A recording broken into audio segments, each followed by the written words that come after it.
Hey, Texas history class. This is more of the study guide for the first midterm.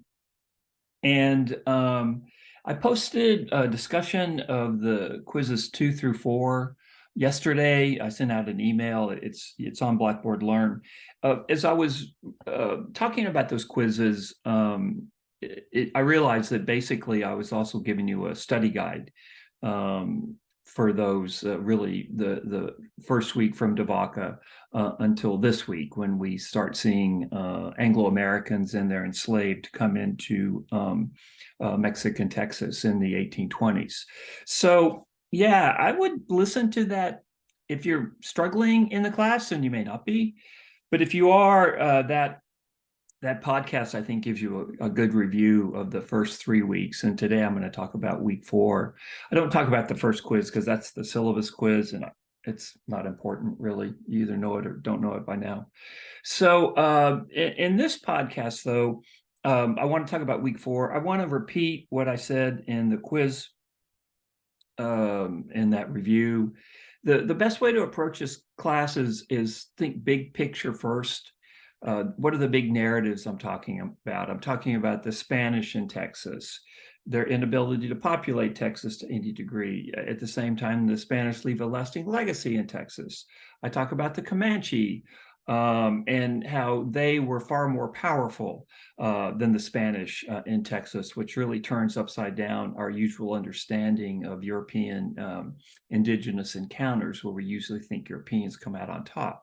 Wasn't true in Spanish Texas. And in fact, it wasn't true in large parts of North America really until the 1800s.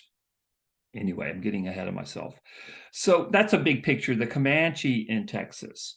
What are some of the other big picture items? Well, in this week, one of the big picture items is the Mexican Revolution against Spain, and how Texas gets caught up in the Mexican Revolution against Spain, because remember, of course, Texas is part of Spanish Mexico. And it becomes part of the larger revolution that leads into the creation of the Mexican Republic, which will rule Texas from 1821 to 1836. By the way, you do need to know the year that Spain was kicked out of North America, 1821. It's a real delineator. Let's see. So think of the big picture first, and then try to fit the details into the big picture. As I said in the podcast, I'll repeat again. If you watch a show like Game of Thrones, the details are easy. I could test you on the details, and you would do well because you have a big picture of the narrative of Game of Thrones. So the characters' names and the events, they all make sense. They're kind of sticky. And I've talked about that before. So, as I've said many times, and I'm saying it again, and I'm doing it again, I'm a big believer in repetition.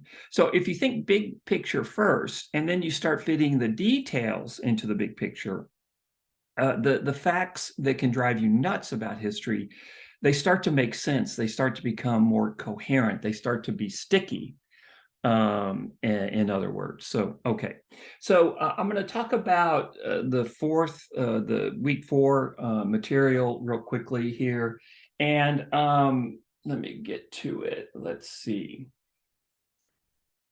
Okay, week 4. Okay, it's showing up on the screen.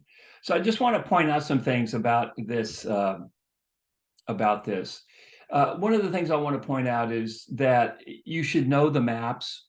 You should know about the Louisiana Purchase. You should know the significance of the Louisiana Purchase to Texas, that suddenly now Spanish Texas and later Mexican Texas gain a very powerful neighbor, the U.S., that's going to incorporate Texas into the U.S. in the middle of the 1840s.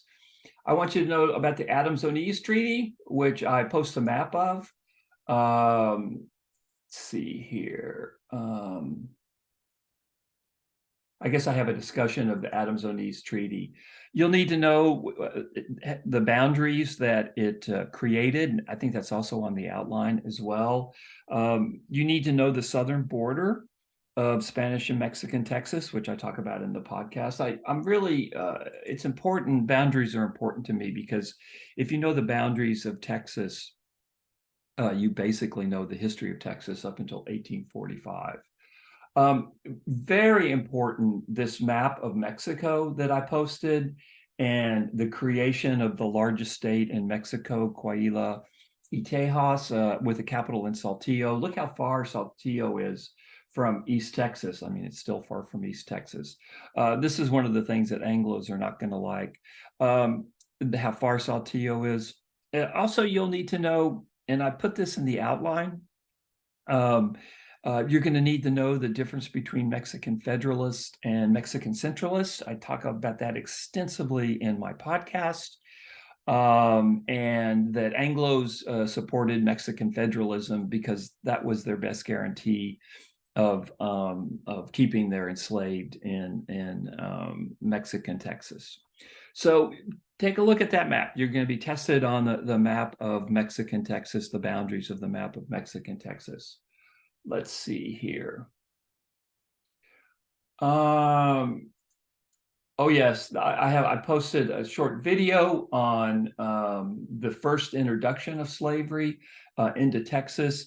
Note that along with the introduction of Anglo-Americans such as Moses Austin, and then after he died, Stephen F. Austin, not only are Anglo-Americans coming into Texas, they're bringing their slaves in there with them as well, right? And what do they want from Texas? They want to grow cotton, especially in East Texas.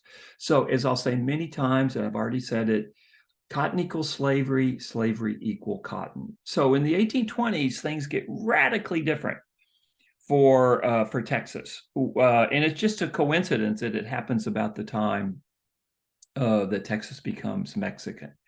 You have in the 1820s, finally, Anglo-Americans are allowed into Texas. They want to bring in their slaves, and I will talk about that more after the first midterm, the fights over slavery in Mexican Texas. But just note, and this is one of the big turning points in this course, how Texas now is becoming populated finally, to a certain degree anyway, by Anglos coming in from the US who are bringing in enslaved with them. And it's all about cotton. So Texas is going from a backwater that the Spanish don't want to spend much money on, that there's no wealth here, mineral wealth. The Indians are too tough. The indigenous groups are too tough, especially the Comanche. In the 1820s, Texas becomes part of the global cotton economy. And that's a huge and significant and historic shift. And so our story, after 1821, after the Austins get permission, first by the Spanish and then by the Mexican government, to come into Texas, this is a major, significant turning point in the history of Texas. And it will lead to Texas beginning a revolution. Anglos in Texas revolt against Mexico City in 1836, and then ultimately Texas becomes a state in the US. But for midterm one, you're not there yet. We're not there yet. We haven't gotten to the Texas Revolution yet. We're just introducing Anglo-Americans into Texas, and they're enslaved. Now, the one revolution that I do want you to know about for the midterm, and I talk about this extensively in the podcast, is the Mexican Revolution against Spain and what happens in Texas, especially San Antonio, and after 1810, especially the 1811, 1813 period. And this is something that Forget the Alamo talks about as well. And I give you in the module week 4, I actually give you a detailed orientation to the 2 chapters I'm testing you on in Forget the Alamo. And I would listen to that and I would read it, because you will have midterm questions on that orientation. There's things that I want you to know, but a lot of what the book does, those first 2 chapters, they kind of add background to what I talk about in terms of the Mexican Revolution in Texas and how it worked in Texas, the revolt against Spain, and that it was completely crushed by the Spanish. The Spanish are still powerful enough that they can crush the revolution against Spain and Texas, especially in San Antonio. And you need to know about the Battle of Medina, the bloodiest battle in all of Texas history, and then what happens in San Antonio and Nacogdoches afterwards. So be sure to watch that orientation. Now, that pretty much, I think, is it for the study guide to midterm 1. As I've said, I posted a detailed podcast on the quizzes, which also turns out to be a study guide. And with this podcast, I've highlighted the information I want you to know from this week. You haven't been quizzed on this material yet, of course, but you'll be quizzed on it in the midterm.